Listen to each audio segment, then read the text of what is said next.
Yo les gens, j'espère que vous allez bien, je vous retrouve aujourd'hui pour une nouvelle vidéo sur Need for Speed Unbound, une vidéo dans laquelle je vais vous donner un petit peu mon avis sur le jeu. On va parler évidemment des points positifs, mais aussi évidemment des points négatifs. Alors évidemment, je vous invite à me donner vous aussi votre avis sur le jeu via les commentaires sur cette vidéo. Évidemment, likez, commentez et vous abonnez pour les prochains contenus. Et puis sachez que si à la fin de cette vidéo ou en la regardant, vous décidez de vous prendre Need for Speed Unbound, sachez que vous pouvez l'avoir à prix réduit via mon lien Instant Gaming que vous trouverez sous cette vidéo en description et en tas de commentaires. Donc n'hésitez pas à venir jeter un petit coup d'œil et à prendre vos jeux, vos cartes d'abonnement et vos DLC via mon lien que vous trouverez sous cette vidéo en description et en tas de commentaires. C'est tout bénéf pour tout le monde, donc n'hésitez pas. Bon, je vous préviens d'avance, cette vidéo risque d'être assez longue parce qu'il y a vraiment pas mal de choses à dire. On va faire étape par étape. On va commencer par ce qui se voit le plus, les graphismes. Alors quoi qu'on en dise, je trouve que pour les graphismes de base du jeu, c'est légèrement plus joli que Need for Speed Heat, que ce soit au niveau des textures, au niveau des détails. Cependant, beaucoup confondent la qualité graphique du jeu avec évidemment l'aspect mélangé entre le cel shading, on va dire le côté un petit peu animé, visuel cartoonesque, avec les graphismes de base plutôt réalistes et typés plutôt Frostbite, qui est le nom du moteur avec lequel le jeu a été réalisé. Ces fameux effets animés et ces personnages avec un rendu en cel shading sont vraiment une grosse partie des nouveautés de ce Need for Speed Unbound. Le problème, c'est que ces nouveautés ne sont pas forcément bien perçues par la majorité de la communauté. Il y en a beaucoup qui trouvent que ça donne un aspect trop simpliste, trop enfantin et parfois trop typé jeu mobile pour un jeu de console de salon ou un jeu PC. Personnellement, cette direction artistique, ces choix visuels, je les trouve vraiment pas très joyeux. Je pense que soit le jeu aurait dû partir sur un délire complètement cel shading, soit se contenter d'avoir un aspect plutôt réaliste. Le mélange des deux est vraiment pas fou, surtout que je trouve que parfois même le rendu de certains éléments en cel shading est vraiment pas très clean et fait vraiment pas très jeu moderne. Ce qui est dommage puisque, comme je le disais il y a quelques instants, la base du jeu est supérieure en termes de graphisme à celle de Need for Speed Heat. Donc voilà, ce choix de mélanger deux univers graphiques, je le trouve assez bizarre. Et un autre choix que j'ai du mal à comprendre, c'est du coup le choix qu'a fait EA Games de sortir ce jeu que sur PC et sur console nouvelle génération. Clairement, même si oui, le jeu est un peu plus joli que le Heat, je pense clairement qu'une One X ou qu'une PS4 Pro serait complètement capable de faire tourner le jeu sans aucun souci, avec presque la même fluidité que Need for Speed Heat. Pour le coup, il n'y a pas vraiment d'effet next-gen avec sur un jeu comme celui-ci qui contient du cel shading. Du coup, c'est un jeu qui sort sur une console que tout le monde n'a pas forcément encore, et c'est un jeu qui ne va pas forcément motiver les gens à passer son next-gen, qui à mon avis ne va pas jouer de manière positive sur les ventes du jeu, et ce qui à mon avis sur le long terme va être plutôt un mauvais choix sur le jeu, puisqu'on le sait, j'en parlerai plus tard dans cette vidéo, mais EA a tendance à uniquement maintenant développer du suivi sur les jeux qui marchent et qui sont rentables. Or, un jeu qui de base se sépare de un tiers de sa fanbase, ou qui n'a pas forcément la nouvelle génération de consoles et qui n'a pas forcément envie de l'acheter que pour Need for Speed Unbound, c'est globalement un jeu qui se tire une balle dans le pied. Donc graphiquement c'est moyen plus, voilà, c'est un peu mieux que Heat, mais ça casse pas des briques non plus. On va parler un petit peu maintenant des sons, puisque là aussi il y a des choses à dire. Alors ce que je comprends pas, c'est que sur beaucoup de voitures, les sons ont été retravaillés. Alors je pense que souvent la base des sons de Need for Speed Heat a été récupérée et retravaillée avec, je pense aussi, l'aide de Codemasters. Il y a certains sons qui me font penser un petit peu à la réalisation des sons, on va dire, classiques d'un jeu Codemasters, ce qui est tout à fait possible, vu que maintenant Codemasters a été récupéré par EA Games. Donc il y a pas mal de sons qui sont mieux, je dirais, que sur Need for Speed Heat. C'est notamment quelque chose que je trouve assez cool, c'est que selon la quantité de pression que vous allez mettre sur la gâchette d'accélérateur, le volume du moteur va être différent, contrairement à d'autres jeux où le volume est dépendant du régime de votre moteur. Là, ce n'est pas comme ça, et c'est honnêtement un peu plus réaliste. Par contre, il y a vraiment des voitures sur lesquelles le son est vraiment raté. Je pense notamment à la Bugatti Chiron, qui est pourtant un ajout majeur de ce Need for Speed. Certaines BMW ou certaines Nissan, alors j'ai pas encore testé tous les modèles évidemment, mais je trouve qu'il y a quand même pas mal de sons qui sont un peu en régression par rapport à Need for Speed Heat, même si d'autres progressent. Donc à ce niveau-là, c'est assez neutre, je dirais. Globalement, je dirais que tous les sons sont plaisants à entendre. Après, voilà, si vous cherchez vraiment du réalisme, pour le coup, c'est pas vraiment le cas sur Need for Speed Unbound. Il y a, oui, des voitures qui sonnent très bien et de manière très réaliste, des voitures qui sonnent très bien mais de manière pas du tout réaliste. Et honnêtement, quand vous connaissez le son de telle ou telle voiture en vrai, l'avoir sur le jeu quand ce n'est pas le bon, ça fait quand même un petit peu tiquer. Donc à ce niveau-là, voilà, c'est un moyen plus, je dirais. Après, pour certains joueurs, le son, c'est qu'un détail. Et par contre, pour le coup, quelque chose qui n'est absolument pas un détail sur ce genre de jeu, c'est la conduite et la physique. Évidemment, vous en doutez bien qu'on allait en parler dans cette vidéo. Il y a eu pas mal de progrès sur la physique, honnêtement, par rapport à Need for Speed Heat. Alors c'est pareil, je pense que la base de physique a été reprise de Need for Speed Heat, a été retravaillée. Il y a pas mal de nouveaux réglages qui permettent d'avoir une physique plus ou moins réaliste selon le type de joueur que vous êtes, donc ça c'est une très bonne chose. Globalement je trouve que la physique est bien meilleure, elle est un peu plus douce, un peu plus souple. Il y a toujours la possibilité d'avoir soit un pilotage drift, soit un pilotage plutôt orienté adhérence. Il y a la possibilité de choisir si on veut du break to drift, du axle to drift, ou si on veut une conduite uniquement basée sur l'adhérence, ce que d'ailleurs je ne vous conseille pas puisque la plupart des voitures du coup se mettent à sous-virer comme jamais. Mais globalement c'est vraiment un point pour le coup où je trouve que Need for Speed s'est amélioré entre le Heat et le Unbound. Bon déjà je trouve que Heat était meilleur que Payback à ce niveau-là, mais là vraiment il y a quand même une différence qui est perceptible et franchement ça c'est quand même assez chouette, donc là-dessus quand même c'est vrai, big up à Criterion, même si évidemment vous en doutez on est toujours sur un jeu très arcade et que clairement avec ce Need for Speed, quand vous l'achetez et quand vous y jouez, vous sentez bien que vous n'êtes pas sur un jeu qui va être agréable à jouer au volant et que vous n'êtes pas sur un jeu qui se veut vraiment réaliste. Pour dire qu'il n'y a pas de vue intérieure sur ce jeu, donc oui la physique est plus réaliste et plus logique que sur le Need for Speed précédent, mais on n'a toujours pas une conduite plaisante qui va donner par exemple comme sur un Forza Horizon envie de rouler une voiture juste parce qu'elle est cool à conduire, juste parce qu'elle est amusante. J'ai clairement pas du tout ce feeling là avec Need for Speed Unbound. On va parler ensuite un petit peu de la map de ce Need for Speed Unbound, alors map qui est quand même beaucoup plus grande que celle de Need for Speed Heat, qui est toujours on va dire assez variée avec des coins typés ville moderne, des coins typés plutôt banlieue un peu industrielle, il y a des docks, il y a de la montagne et des routes assez sinueuses. La map est plus variée, la map est plus grande, mais il y a toujours ce côté un petit peu repompage on dirait de Need for Speed Heat. En fait la construction de la map est assez similaire, mais même je dirais similaire aussi à celle de Need for Speed Payback au final. Feeling qui je pense est aussi amplifié par le fait que le jeu est réalisé avec le même moteur maintenant depuis des années et que il y a des routes qu'on parcourt parfois sur le jeu où on a l'impression de revenir au final au temps de Need for Speed Heat et sur la map de Need for Speed Heat. Il y a toujours personnellement sur la map de Need for Speed Unbound des choses qui me gonflent un petit peu, comme par exemple le fait que certaines routes sont fermées avec des barrières incassables pour cacher des coins de map où en fait vous passez à travers le sol, c'est le cas par exemple sur la map à l'ouest où il y a pas mal de routes de montagne un petit peu sinueuses avec des grosses barrières qui normalement vous interdisent de passer justement de l'autre côté de la route pour aller sur la route qui est en dessous par exemple, sauf que ces petites barrières là vous pouvez les contourner en allant quelques mètres plus loin et si vous revenez sur vos pas, clairement vous passez à travers le sol ou vous vous retrouvez dans des zones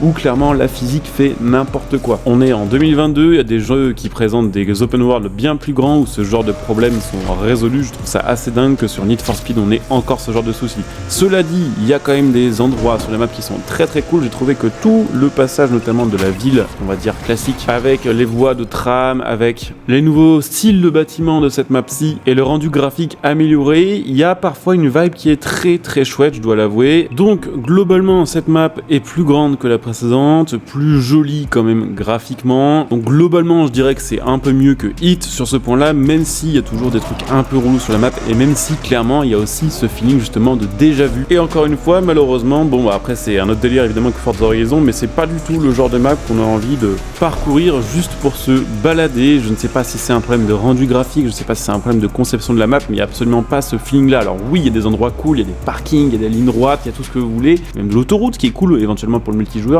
mais il n'y a pas ce petit truc qui fait que vous allez avoir envie juste de découvrir la map simplement pour la parcourir. On va maintenant parler un petit peu du contenu du jeu. Donc en termes de voitures, sachez qu'il y a 143 voitures sur le jeu, dont je crois 21 nouveaux modèles, comme par exemple la Bugatti Chiron citée précédemment dans cette vidéo, ou la Lotus Emira, ou la Nissan 400Z. Cependant 80 à 90% des voitures présentes sur ce jeu sont des voitures qu'on a déjà sur Need for Speed depuis à peu près 10 ans, ce qui fait qu'il n'y a plus trop d'effets de surprise à ce niveau-là, mais bon c'est quelque chose qu'on peut globalement reprocher à tous les jeux modernes tout simplement.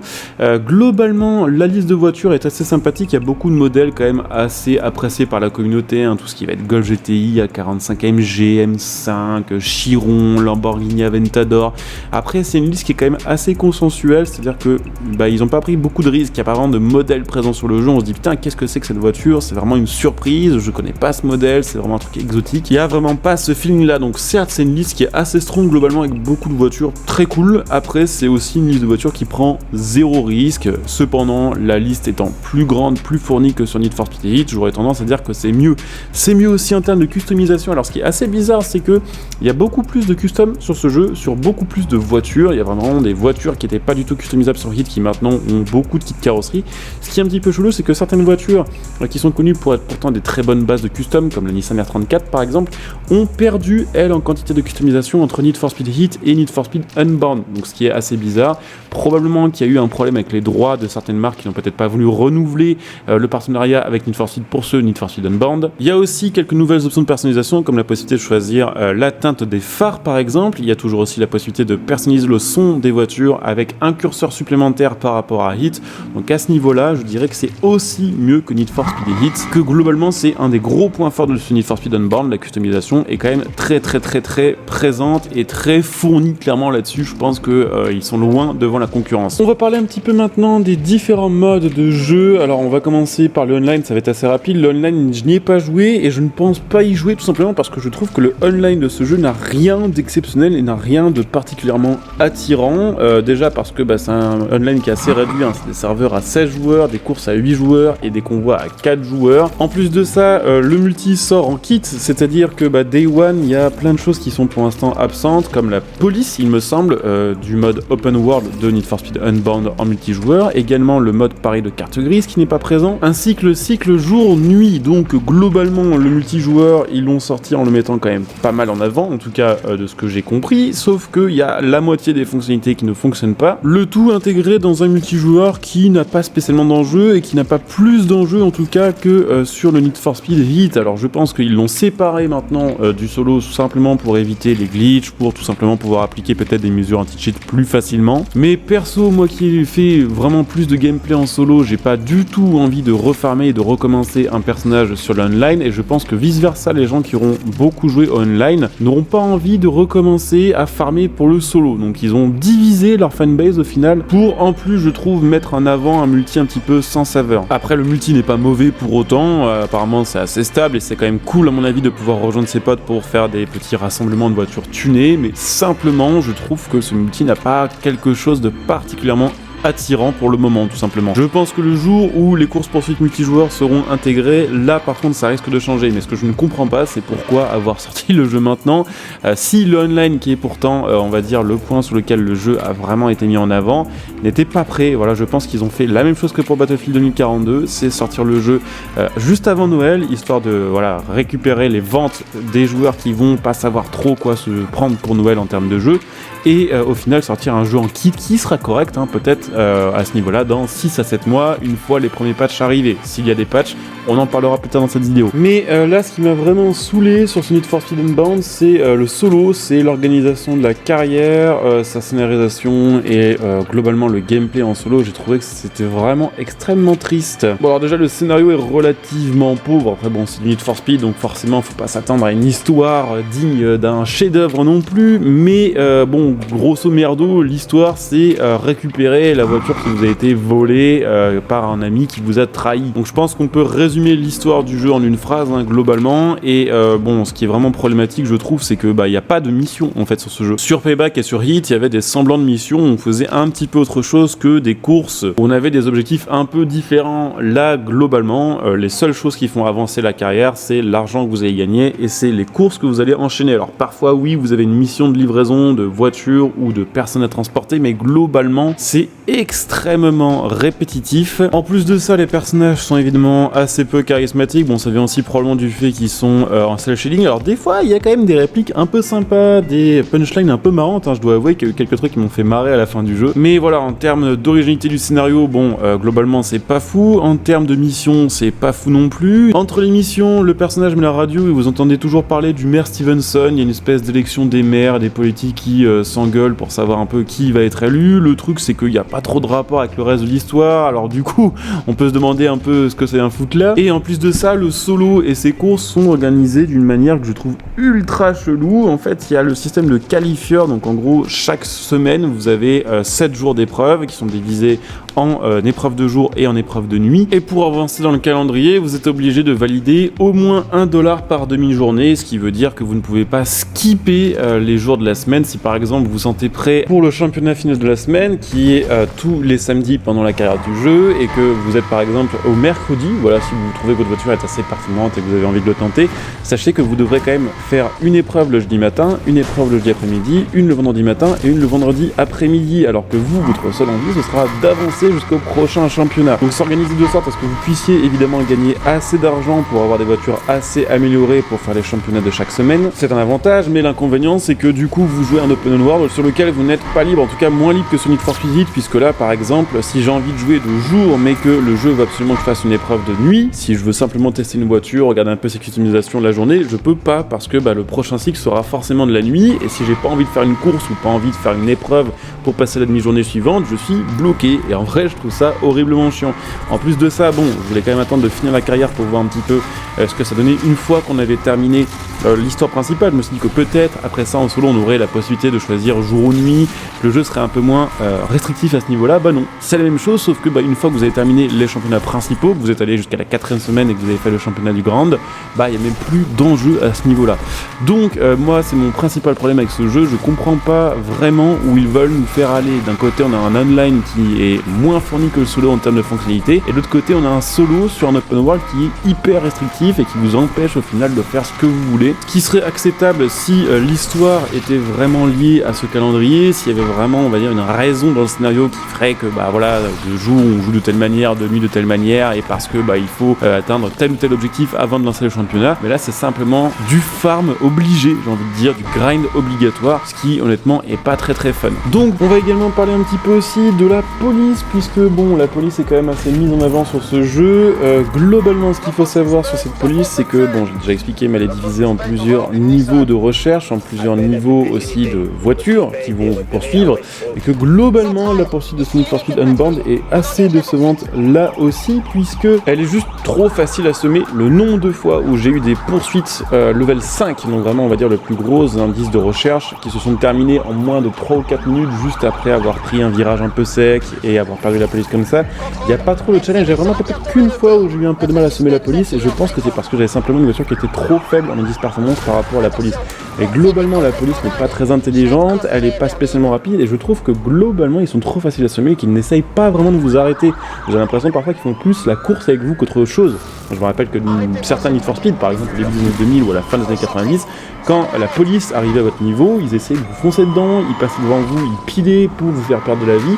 Là, globalement, des fois ils mettent des barrages, des fois ils sortent des hélicoptères, mais ils font pas de move pour vous arrêter. Il n'y a pas vraiment de puterie de la part de la police, c'est simplement au final d'autres concurrents, j'ai l'impression. Et je trouve que c'est aussi un point sur lequel ce Need for Speed a régressé par rapport à... Pour résumer un petit peu mon avis à propos de ce jeu, je dirais que je trouve que Need for Speed Unbound, clairement, n'est pas un mauvais jeu. Il y a pas mal de choses qui ont été améliorées, que ce soit la physique, que ce soit les graphismes, que ce soit la customisation. Je trouve ça simplement abusé pour 80 €. Donc clairement, est-ce que je vous le recommande? Tout va dépendre du type de joueur que vous êtes et du prix auquel vous trouvez ce jeu. Si vous le trouvez à moins de 50 balles, pourquoi pas? Surtout si vous êtes joueur PlayStation, puisque sur PlayStation vous avez The Crew ou Need for Speed en termes d'open world, et clairement The Crew 2 et Need for Speed sont sortis en 2019 et en 2018. Clairement ça fait genre 2 ans que vous n'avez pas eu de nouveaux jeux de course open world, donc probablement que ce jeu là pour 80 balles sur PlayStation c'est un peu plus réglo que sur d'autres plateformes. Selon clairement le type de joueur que vous êtes, ce jeu est intéressant ou pas. Si vous cherchez quelque chose de réaliste, passez votre chemin. Si vous cherchez de la customisation, alors vous êtes au bon endroit. Si vous cherchez l'ambiance classique d'un Need for Speed, vous êtes au bon endroit. Si vous cherchez par contre pour le coup quelque chose d'original et de novateur, vous n'êtes pas au bon endroit. Clairement la seule différence originale et novatrice sur ce jeu par rapport au précédent, c'est la direction artistique, et globalement il y a pas mal de joueurs qui ne l'aiment pas. Après à vous évidemment aussi de faire un peu le tri selon les informations et les points que j'ai soulevés dans cette vidéo. Voilà, il y a vraiment un cas dans lequel je trouve que ce Need for Speed est chouette, c'est